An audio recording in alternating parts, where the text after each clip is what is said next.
Hey, it's Gerald from Lakers Fast Break. Anchor is the easiest way to make your next podcast.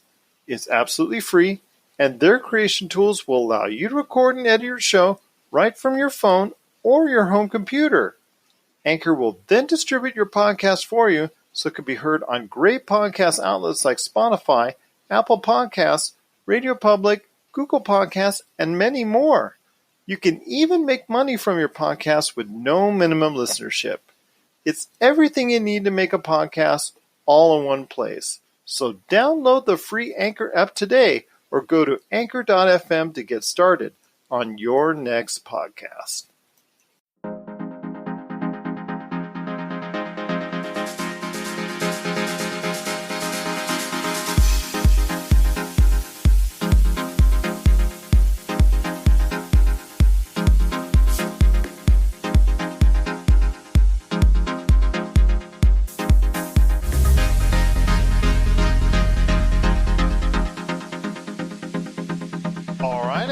For another episode of the Lakers Fast Break podcast. It's Gerald Glassford coming right back at you here from Lakers Fast Break, Pop Culture Cosmos, Inside Sports Fantasy Football, and Game Source. We truly appreciate everyone out there listening to all of our shows, and if you can, please send us out that 5-star review on Apple Podcasts, or you can send us some stars while we're doing our gaming streams. Plus, also, as well, if you can support, follow us, or do anything you can to support our show here at the Lakers Fast Break or the Pop Culture Cosmos, or also, as well, Lakerholics.com, a place to go for everything Lakers, including great articles. There's also videos from Rafael Barlow that are there. Look at the podcast. The Lakers Fast Break is there as well. And, of course, great articles with my guests right now here to wrap up. But we're going to talk about the first scrimmage for the Los Angeles Lakers, and that's Tom Wong. I know him as, but you know him as LakerTom. And LakerTom, great to have you back on the program. I wish it could have been under better circumstances. What would the better circumstances have been? A win, man, a win. I always want to see a win. I know it doesn't count, doesn't matter. I always want to see the Lakers win. Well, I wrote an article for Lakers.com. And the final gist of the article was to tell the fans to sit back, chillax, and not get all bent out of shape, because the Lakers are basically looking at these 3 scrimmages and the 8 seeding games as 11 preseason games. And that's all you're going to see. I said basically the things that they're looking for are starting with just right from the start that KCP was going to replace Avery Bradley, which he did. Dion Waiters was going to come off of the bench to play Rondo's role, which he did. You're going to see a lot of load management with LeBron and AD, which we did. And if we call the first half the only part of the game that mattered, which is what I think, then Kuzma was going to be part of the closing lineup, which he was. AD was going to play more center, and the first substitution you saw in the game in that first half was Dwight Howard going out and AD moving over to center.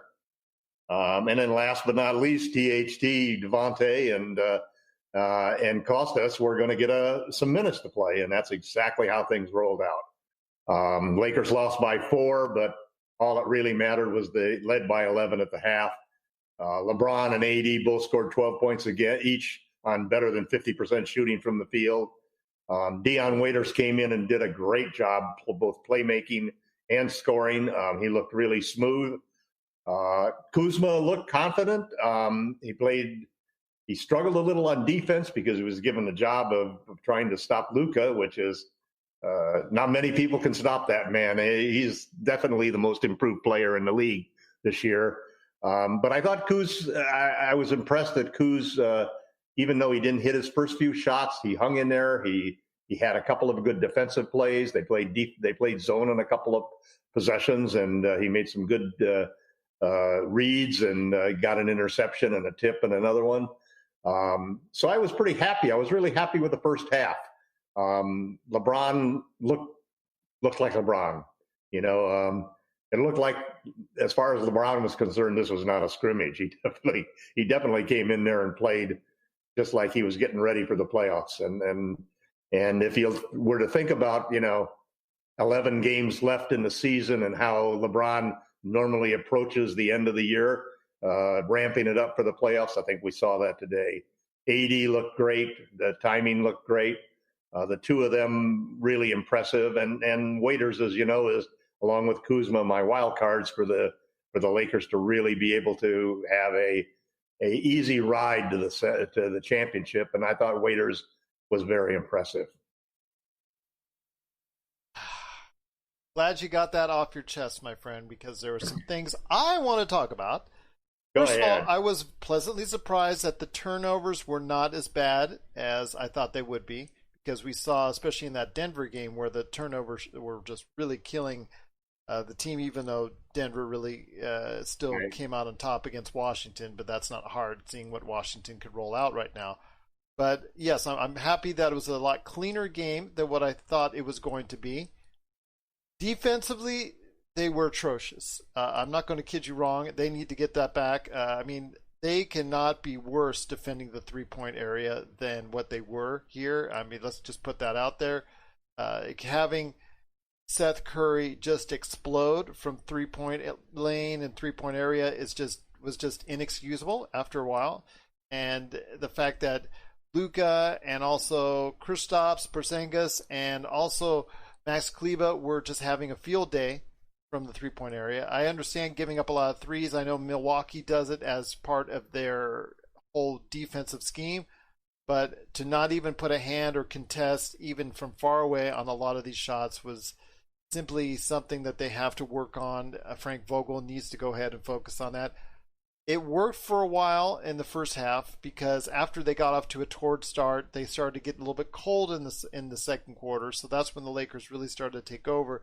And you're going to hopefully see that continue as the game goes on. But again, at least trying to go out and contest, to me, is still something that they need to go ahead and do a little bit better job of, because I noticed they gave up on a lot of defensive rotations, which I'm still attributing to it being the first exhibition game.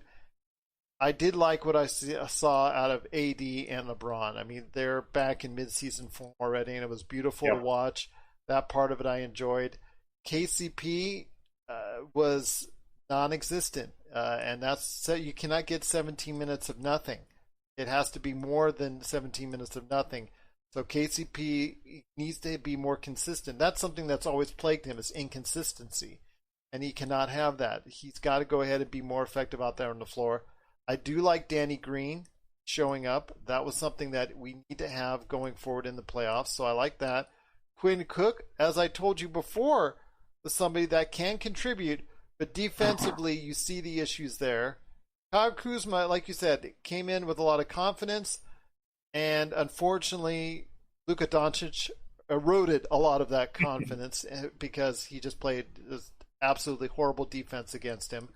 I know, and Luka's going to do that to a lot of people, but again, if you're going to be out there on some minutes and playing at the wing, you need to go ahead and take on sometimes the other player, and especially if that other player is going to be Luka Doncic, so you can't always have like a Justin Jackson or other players that are either at or below your level. You're going to sometimes have to play harder defense and stay in front of the man, and that to me is just going to be something that Kuzma really has to focus on. He did such a great job of it for quite a bit of the first half of the season, I'll say, up until the pandemic. It's just I want to see that going forward. So we'll see in the coming games if he can focus more on defense.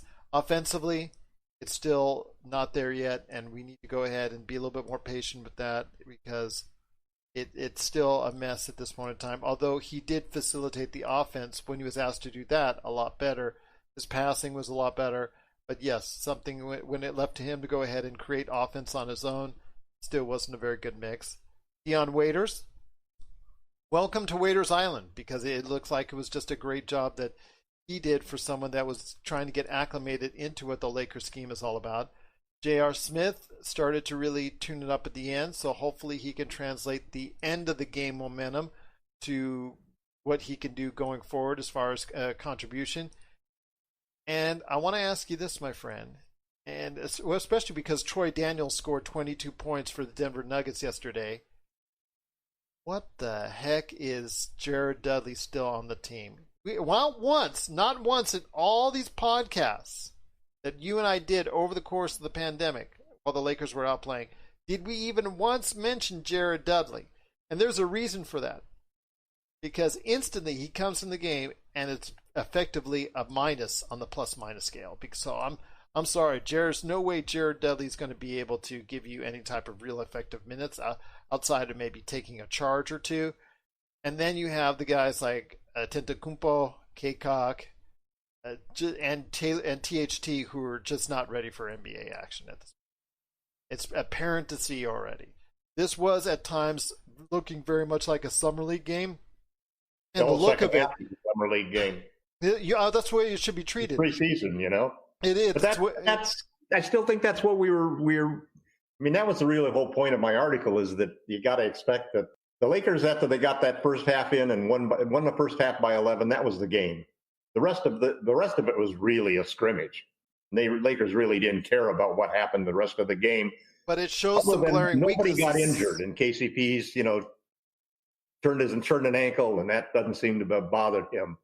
But it shows some glaring weaknesses that the Lakers have if there's any type of man-down scenario. And, of course, Alex Caruso and Markieff Morris didn't play, along with Rajon Rondo and Avery Bradley. They were not all in the lineup for the various reasons.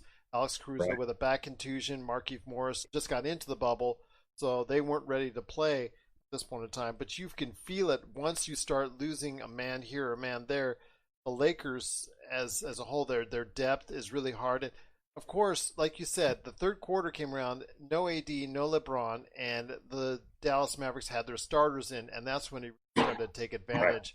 Right. And it's we only scored 13 points in the third quarter, and that was that was really an experiment to see what was going to happen. And then by the fourth quarter, you've got K-Cock and Antetokounmpo and THT in the game, and then you're really basically just giving them a chance to play and giving the bench a chance to cheer. This is Raphael from NBADraftJunkies.com, and you are listening to the Lakers Fast Break. Hey Lakers fans, looking for the best place to go for up-to-date news, information, original videos, articles, podcasts, opinion pieces, and discussions about the Los Angeles Lakers? Well, look no further than Lakerholics.com. With a legion of followers always there talking about everything Lakers and the NBA, there's no better place to go to share your fandom as the team heads toward another championship run. So stop by and be part of the conversation today at Lakerholics.com. Let's look at the guys one at a time, because I think that you also have to look at the fact of what you really expected. First off, the most important two players, obviously, for us to see come out and really be in sync were LeBron and AD.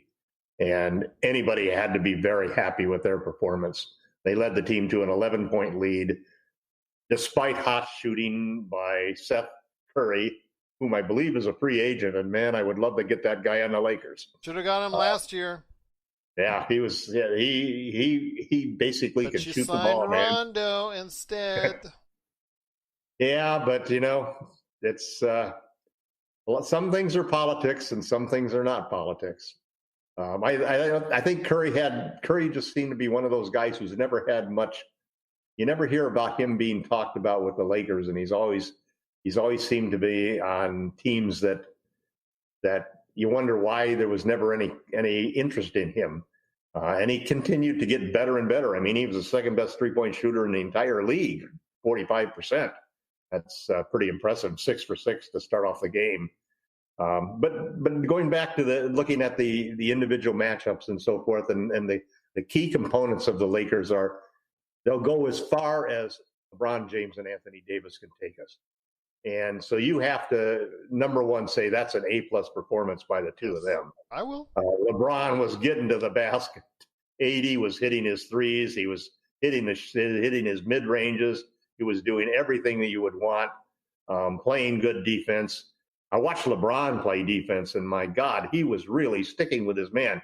Guy would cut through the lane, and LeBron would be on him and moving like it was a regular season game. or a playoff game. So he's really ramping it up, and he is when he's going to be on the court, he's going to be playing like it's a playoff game.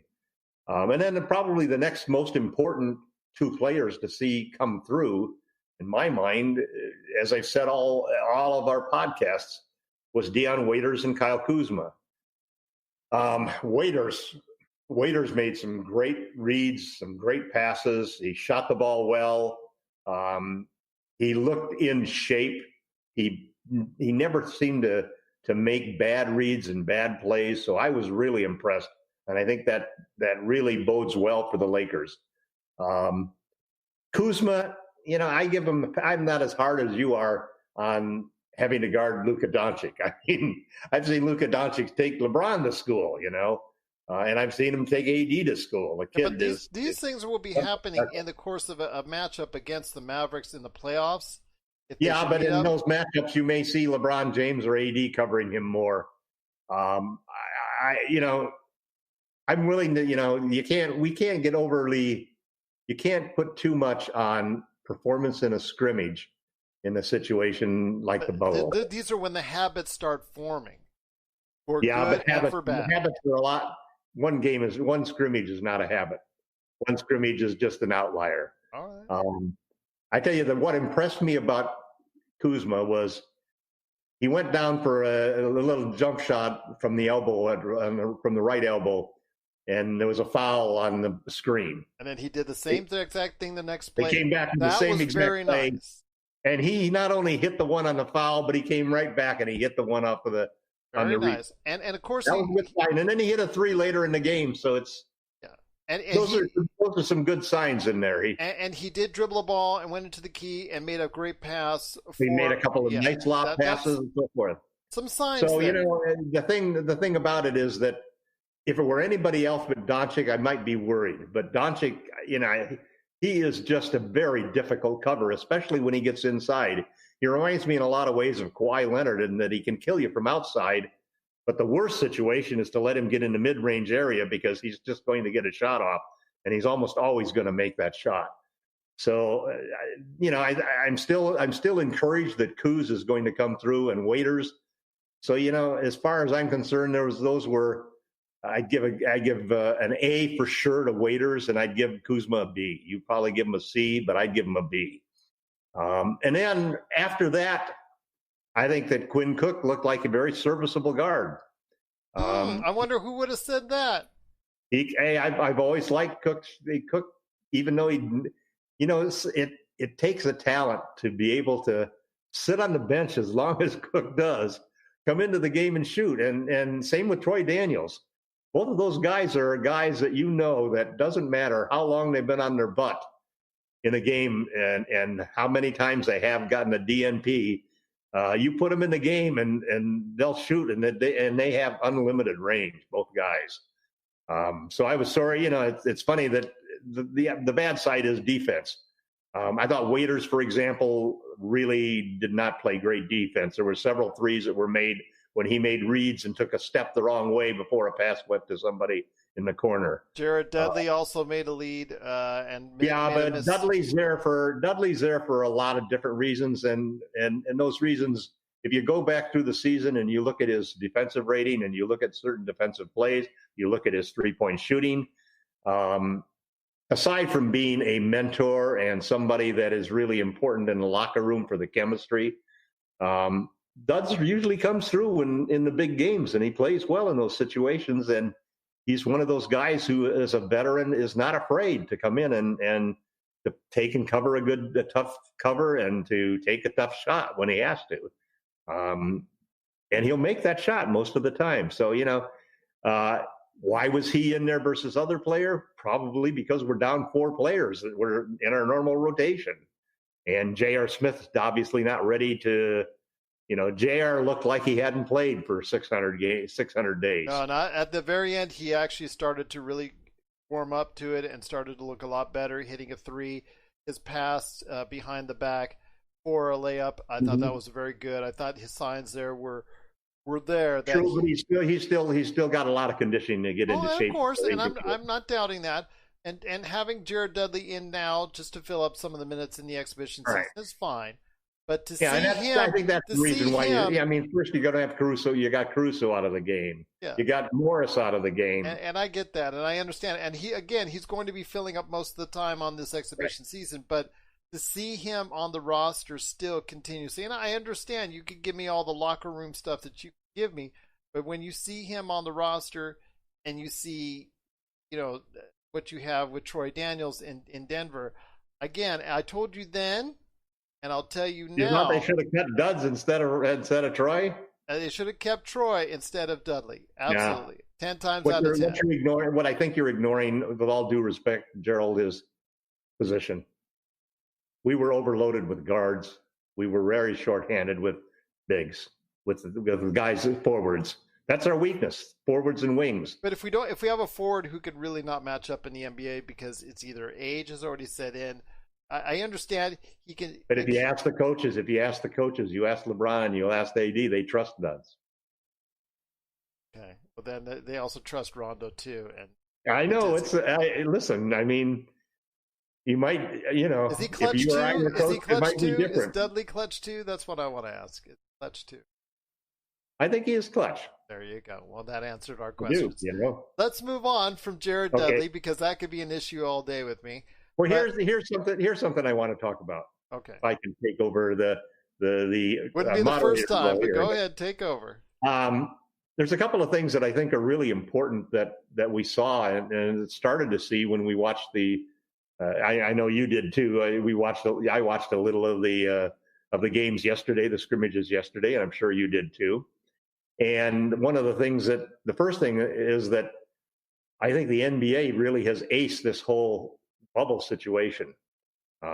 It's just an impressive job that they've done, both in having 346 players test negative, 2 days ago, having the confidence that the players now all feel safe and they're all seemingly, with the one possible exception of Dwight, respecting the bubble and understanding the whole situation. And I think that is the initial fear that everybody had that sitting in this bubble in the middle of Florida was going to be a disaster. I think that's flipped around where now everybody's feeling like it's a good thing we got the bubble because otherwise they'd be getting infected. So I think that the NBA has really, when you look at the detail, watching these guys go through, if you watched JaVale's vlog and go through and hold the bracelets up to get cleared to go okay, moving through and basically just really an excellent job and showing, especially considering what's gone on in the country with the inefficiency of attacking and taking care of situations. The NBA gets 5 stars, in my opinion, for the job they have done in protecting the players and creating an environment that is where the players feel safe and can focus on the game. And then the second thing that I'm just really impressed with, although I'm disappointed in the Lakers' efforts in this area, is just the way that the NBA has set the games up so that I was very worried about what the games were going to be like, whether or not without crowds, whether or not you'd be sitting there watching a game that just didn't seem like a game. And yet I found myself in the first half, and I found myself yesterday watching the scrimmages yesterday that I forgot all about the crowds and a lot of times of the game. All I was interested in was the play. Don't get me started on the crowds. Okay, Tom, here you go. Rant number 1. That crowd noise you're piping in for the TV, as I said before, I'm going to say again, I can't stand it. Can't even stand it even more now. I mean, on Twitter today, they were talking about when Portland played Indiana and Melo grabbed a rebound and shouted an F-bomb as he took the ball up court to get as he was getting a rebound and took it up the court and passed to Collins for a dunk.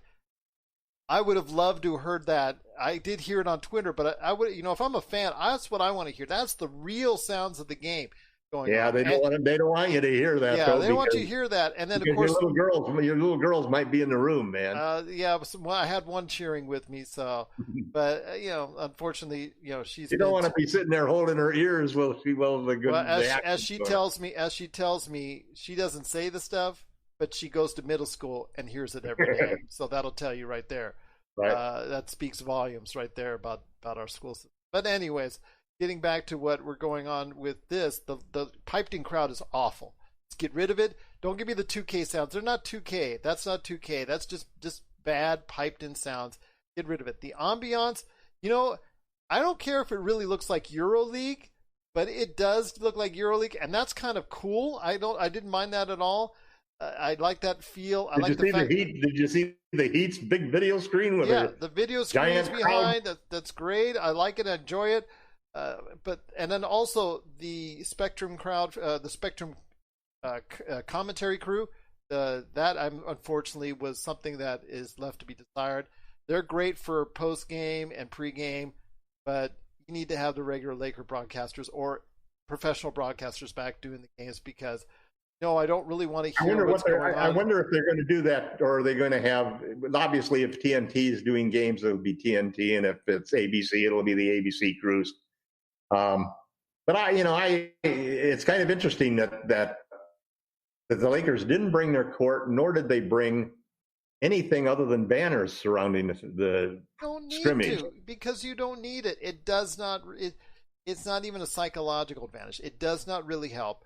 I mean, what does help? You forget about the crowd because the way that it works, the banners, and it's obvious that they looked at this. They looked at this before they even broadcast a single game. That the NBA looked at the situation and their broadcast partners looked at the situation and really said, "Look, hey, we've got to block off that first 10 rows that you basically see on every single play," and that's the reason they've got the banners and things going around the stadium.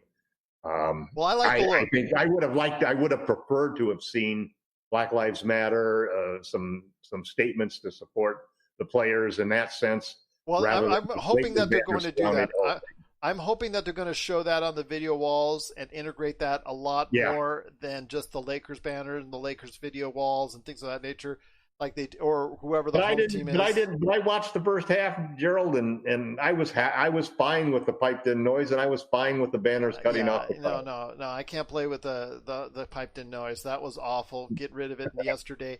In fact, everybody needs to get rid of it. I'll bet you anything. Well, unfortunately, they need to. But anyways, I'm going to tell you right now, people need to go ahead and understand what I'm talking about. Go to Twitter. Go find LeBron James fast break dunk. And see it as it was actually heard on the actual floor. That right there tells you the excitement. You could hear the bench. They were whooping and hollering and screaming, and that really gets you. That's the fun. That's the magic of basketball right there. Not this piped in murmur that keeps consistently throughout the entire game. True, but you got 48 minutes that you got to cover. With no highs, no lows, just a murmur there. That was awful. You need to get rid of that like yesterday. I'm sorry, but they're not going to do it. They're not going to do it. They need to. I didn't. I'm saying they need to. I unfortunately realize that they probably won't, but they certainly sure as heck need. But there was you're entitled to your opinion, man. And my opinion is right in this case. But anyways, I'm going to tell you right now, it was a lot of great signs in the first half. Let's go ahead because, like I said, first half did have AD and LeBron and the starters in for the majority period of time. And the second half doesn't matter, man. The second half don't matter. The second half, you could again, the second half, you see some things that you want to go ahead and see as weaknesses if it gets to the point with injuries or sickness or anything like that could be an issue for the Lakers. But as long as you maintain the full or the somewhat full roster that you have, the Lakers can compete with anybody because you have AD and LeBron because they play so well together. They look like they're meshing still, like they never lost a step. JaVale, the way he came in and contributed, well. Absolutely. Dwight Howard had flashes, both on and off, bad and good in there, but he was in there, especially when he was hustling on the break. That was a great sign to see. Defensively, I thought he was a little bit of a step slow, but then again, those things can be worked out as far as positioning is concerned. And then, like I said, there were some good signs with Danny Green, who early on set the tempo and really looked good. And I also like the fact that Quinn Cook, as long as you're not asking him to play too much in the way of defense, if you can go ahead and help him out, he can give you something offensively. And I really like that if they can go ahead and utilize him just a little bit in spots going forward. I'm not expecting too much, but if you can give him 10 to 15 minutes here or there, I really think he can do good work for you. Yeah, I agree with all of those. KCP too. The other thing, I was watching KCP a lot on defense, and he's not the pesky defender that Bradley is, but my God, the guy works his ass off on defense, and he really hustles hard. He stays in front of his man, and he does a pretty good job. He's a very active defender, and generally is always in the right spot. He didn't really seem to push himself offensively. He wasn't forcing any shots and so forth. So we'll have to see how we go down the line, but I still like the idea that by replacing Bradley and Rondo with KCP and Waiters really does give you a lot better outside shooting. And that's going to be, I think, one of the keys to this whole playoffs, because that's always been the formula for winning with LeBron James. You've got to have guys who can stretch the floor, spread that defense, and open up lanes for LeBron and AD to attack. And LeBron was getting to the rim every single time he wanted to today. I'm just concerned on the defensive end, because losing Bradley on the defensive end, because he's such a fighter. Yeah, but we went 17-3 with KCP starting. As I noted to you, yes. And he's the best 3-point shooter on the team. Yes, got 43% for those 20 games that he started. But the thing is, 39.4 for the season. He needs to be consistent. And today was a day where, like you said, he worked hard, but it doesn't show up in the stats. But he didn't take bad shots. He just wasn't open in those situations. The plays went to other people. He made a couple of great, he made 2 or 3 assists off of drives to the hoop for dunks. So he took what was given to him. Well, I'm going to say, like I said, with him, they played, their plus minus obviously was much better with the starting lineup in Q, and you saw it in the first half, Laker fans, and that's something to be excited for. They took the best shot from Dallas, hitting so much from the outside early on and 3-pointers galore, but still they managed to overcome it, and they were leading by as much as 12 to 14, I think, at some point in time during the game. And most of that lead came with who playing center.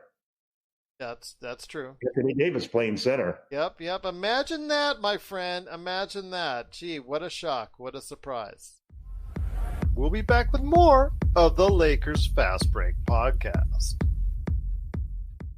Check out what's been going on with the Pop Culture Cosmos Show and the PCC Multiverse. I see the potential for basically like another Netflix kind of paradigm shift where here comes this other major player. They have a ton of resources. Apple could change the way that entertainment is consumed. They say it's the only time this year that you'll have stars from each brand battling each other, and we know it's not going to be the case, but they like to say that, and more power to them, I guess. Well, it's a big first step, bringing all those superheroes together. There were definitely some parts of the movie that I really enjoyed, and then there were some parts that I thought just kind of fell short of expectation. Part of it has to be something to do with how it's being promoted, and this is a thing where audiences do not agree with critics. That's the Pop Culture Cosmos Show. And the PCC Multiverse, every week on Apple Podcasts. And over a dozen of your favorite streaming and podcasting options.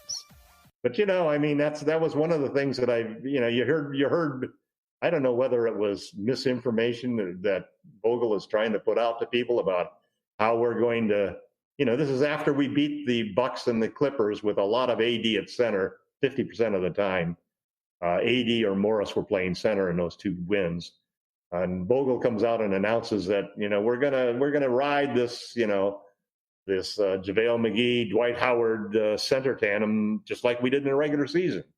Well, the first substitution, with 3 minutes left in the first quarter, was to put AD at center and pull and put Kuzma in for JaVale, and that's when the game turned around. That's all of a sudden now you've got a lot more.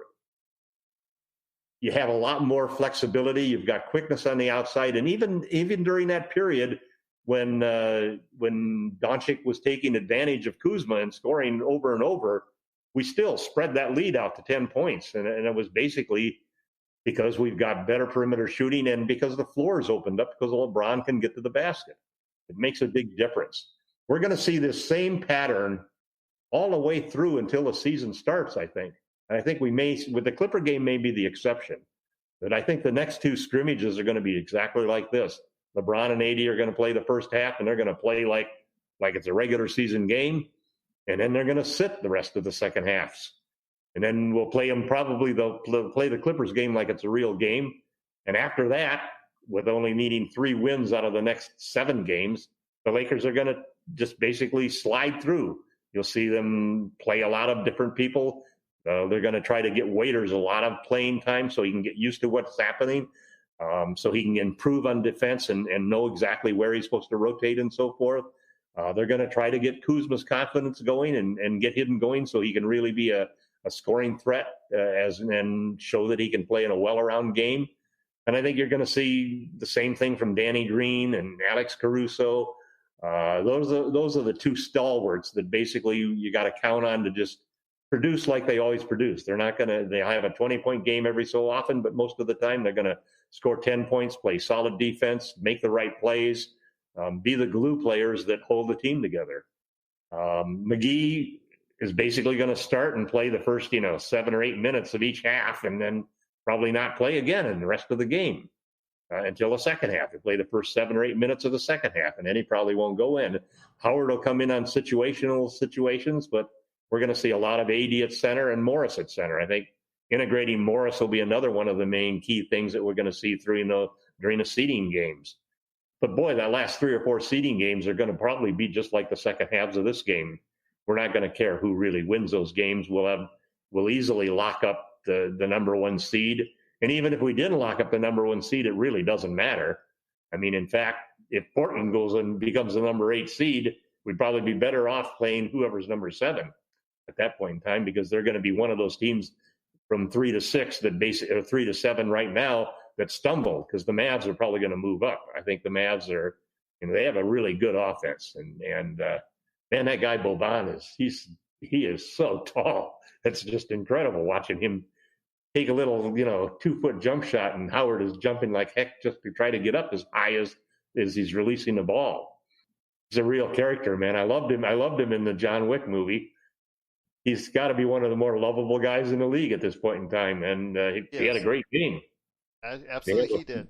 That's the thing. 3. You got to use him in stretches. In certain matchup situations, because it's a matchup situation. Yeah. So, but I will tell you what, overall in the first half, the Lakers showed, especially in that second quarter. If you want to go back, everyone, and take a look at any part of the game, take a look at that second quarter, because that's what you need to see the Lakers can and are capable of during the course of a regular season game or the playoffs. With AD playing the 5, that's something people need to get a little bit more used to. And I told you already that there could be signs where you could see Dwight Howard being sat down a half, 3/4 of a game, or JaVale McGee not playing much at all outside of maybe starting just for a few minutes, because AD at the 5 is the best position for him right now on the Lakers team. Whether he likes to say it or not, I think he realizes it. The best lineup for the Lakers is him at the 5, and I think that's something that we're going to have to realize. It's a funny thing. Even when he plays the 5, I noticed that, he still likes to float. He still likes to float on defense. And so basically you had Kuzma. Kuzma did a great job on Boban a couple of times when he had him inside. And Dudley fought in fights, and basically he was covering the center. They don't want AD to bang, and even when he's in there, whoever's playing power forward will often take the center and just allow AD to just roam and be the shot blocker, basically, to help out on those situations. So it's not really as dramatic a thing as you might think it is, where you're going to have him down in the block trying to guard Jokic or somebody like that. He's probably not going to do that. Overall, I was very happy with the game. I was at the end of the first half. I said, "Hey, that's it." And I even posted in the blog that, okay, second half is just going to be a scrimmage. They're not going to play AD and LeBron, and those guys never came back. No, they didn't. But like I said, it's an enjoyable first half. The next game for the Lakers is Saturday, 9 a.m. Pacific. So you not need to televised outside of Los Angeles, too. Well, it is going to be NBA TV? No? No. Oh, well, we're going to have to see what we can do. We're not going to see either one of the next two scrimmages in Las Vegas or San Francisco. Well, we'll see what we can do about that. We'll see if we can go ahead and still get reported on. And Sunday, you're going to be on here. We're going to talk about that second game, see what happens there. We're going to try and get some feedback. I know the video will be out by then, by the time we talk, so we'll be able to go ahead and discuss it in detail. So I'm looking forward to hearing you on Sunday.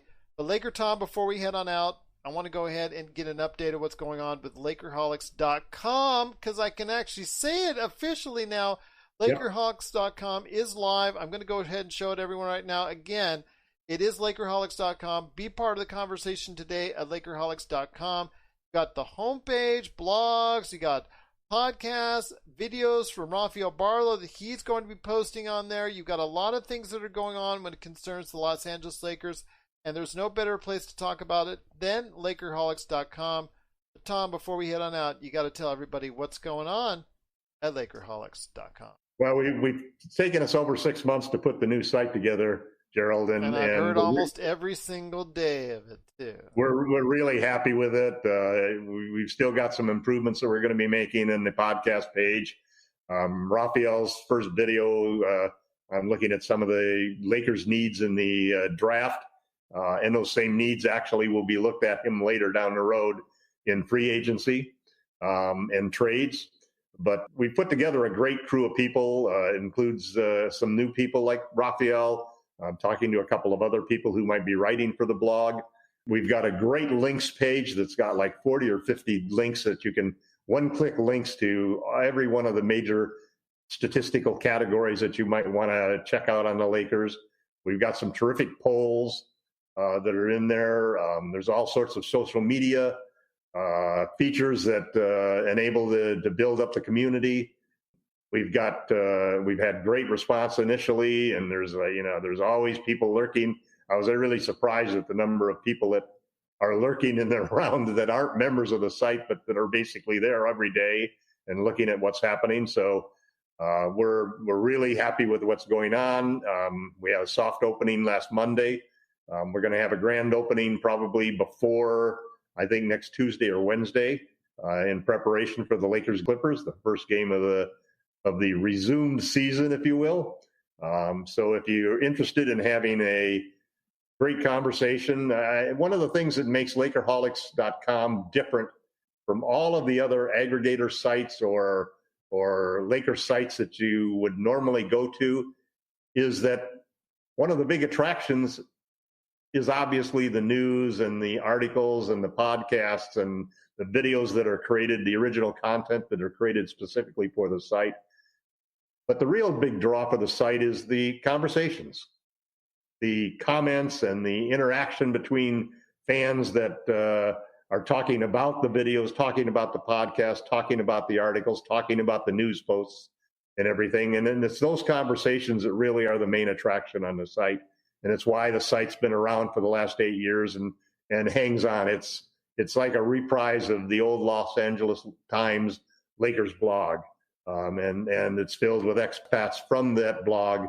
So if you're interested in having an intelligent, informed conversation, having a good time and talking Lakers with people that are going to respect your opinions and give you a chance to express yourself, Lakerholics.com is a place to go. Once again, be part of the conversation today. My friend, it's been great talking to you. We're 0-1 on the exhibition season, but 1-0 when it comes to looking like really, really, really good when we have LeBron and AD in the lineup. So that part of it is obviously, for Lakers fans, something to rejoice. Got basketball back again. That's really what it's all about. I'm so happy it's back. Whether it looks like EuroLeague, whether it looks like Summer League, hey, I'll take it because it's the NBA League. And I'm so happy basketball is back right here at the Lakers Fast Break Podcast.